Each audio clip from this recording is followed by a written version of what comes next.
అన్నా, ఇదేంది? ఈ ఏం చేస్తున్నావు అన్నా? తమ్మా, వడ్లు నాటుతున్నా. అరే, బురద చేయకుండా ఎట్లా? నాగలి లేదు, దుక్కు లేదు, జంబు లేదు, నారు లేదు. ఇది ఎట్లా అన్నా? తమ్మా, ఇది ఎస్ఆర్టి టెక్నిక్. ఈ ఎస్ఆర్టి టెక్నిక్తోని మనము భూమి దున్నకుండా, వృధా చేయకుండా, మనం వరి గింజలు ఇక్కడ నాటుకొని బెడ్ మీద పంట తీసుకుంటాము.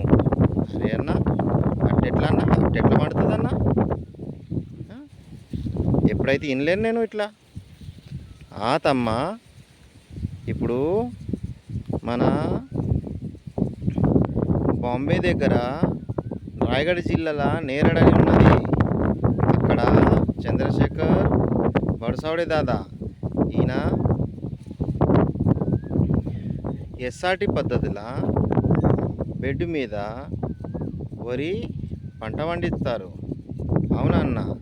అయితే మనము ఎస్ఆర్టి రైస్ టెక్నిక్ ఏంది మనం కనుక్కుందాం. అవునా అన్న? తమ్మా, ఇక చూడు, ఇక ఇక్కడ కనబడుతుంది కదా, ఇది 100 సెంటీమీటర్ బెడ్డు.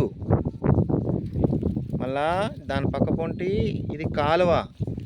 ఈ బెడ్ పక్క పొంటి 2 దిక్కుల కాలువ ఉంది. ఈ కాలువ 36 సెంటీమీటరు, బెడ్ ఏమో 100 సెంటీమీటరు. ఒక్క బెడ్ మీద మనము 5 సార్లు వరి గింజలు నాటుకుంటాం. అదే ఈ బెడ్ తయారైన తర్వాత మనము దీని మీద అచ్చు తోలుకుంటాం. అది కూడా ఎద్దులు లేకుండా మనిషి గుంజే అచ్చు. అట్లనా అన్న? సరే, మీకు అచ్చు చూపెడతా పాతమ్మా. తమ్మా, ఇగో ఈ మన భీమరావు దాదా మొత్తం ఎస్ఆర్టి ట్రైనరు. చూడు, మన భీమరావు దాదా ఈ చేతు అచ్చు, ఈ అచ్చుకి 5 పనులు ఉన్నాయి. 5 పనులు ఉన్నాయి అచ్చుకి. మనం ఈ 100 సెంటీమీటర్ బెడ్ మీద ఈ అచ్చుతోని 25 సెంటీమీటర్ మీద అచ్చు గీతలు పడతాయి. ఇప్పుడు మన భీమరావు దాదా ఇప్పుడు అచ్చు లాగుతాడు ఎద్దులు లేకుండా.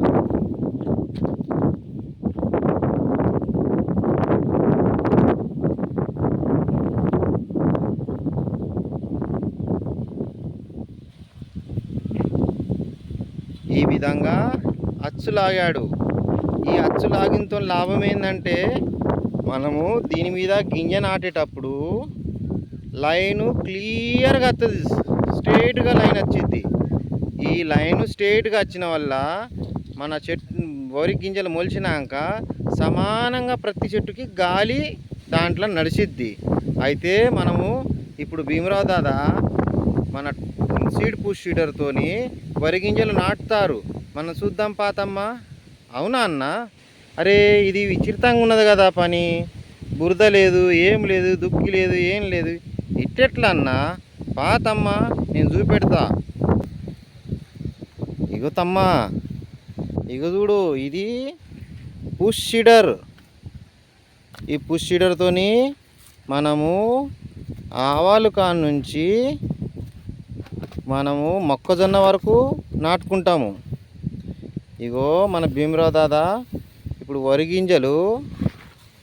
వడ్ల గింజలు మషిన్లో పోస్తున్నాడు. ఇక చూడుతమ్మా, మన భీమరావు దాదా వడ్ల గింజలు నాటుతున్నాడు. ఎంత సులభమైన పని, అల్లకట్ట పని. అరే అన్నా, నేను ఎప్పుడు చూడలేనన్న ఇట్లా.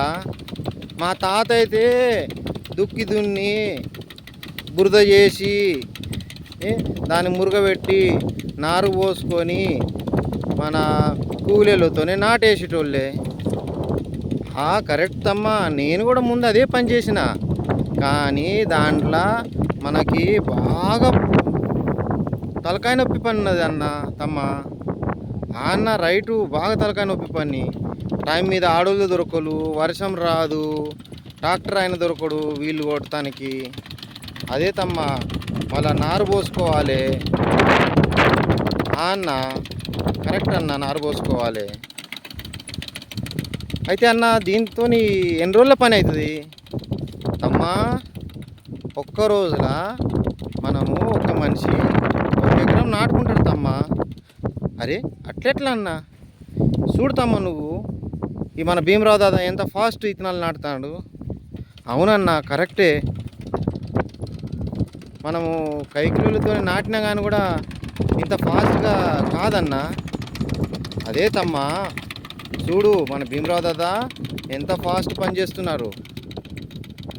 అన్నా కరెక్టే అన్నా, నేను కూడా నేర్చుకుంటా అన్నా. అయితే నేర్చుకోవాలి ఎట్లా అన్నా? నాకు చెప్పు, నేర్చుకుంటానికి ఎట్లా రావాలి తమ్మా? మన చంద్రపూర్ జిల్లాలో ఎస్ఆర్టీ బడి ప్రతి ఆదివారము ఫ్రీగా ఎస్ఆర్టీ టెక్నిక్ గురించి బడైద్ది. ఆ బడికి నువ్వు రా, నీకు ఎస్ఆర్టీ టెక్నిక్ ఏంది, ఎస్ఆర్టీ టెక్నిక్ ఎట్లా, ఎస్ఆర్టీ చేస్తే ఏమైద్ది, మనము ట్రాక్టర్ పెట్టి దున్నుకుంటే ఏమైద్ది, మనము కట్టె ఎందుకు కాలువం, మళ్ళా భూమిలో వానపాము మనం ఏం చేయకుండా అయ్యే ఆటోమేటిక్ వస్తాయి. అట్లనా అన్న? ఇదంతా మీకు నేర్చుకునేది ఉంటే మన చంద్రపూర్ జిల్లా రాజూరా మహారాష్ట్ర, ఇక్కడ బిర్సాముండా ఫార్మ్ హౌస్ రాజూరా, ఇక్కడికి మీరు రండి. మీరు మన జీవితం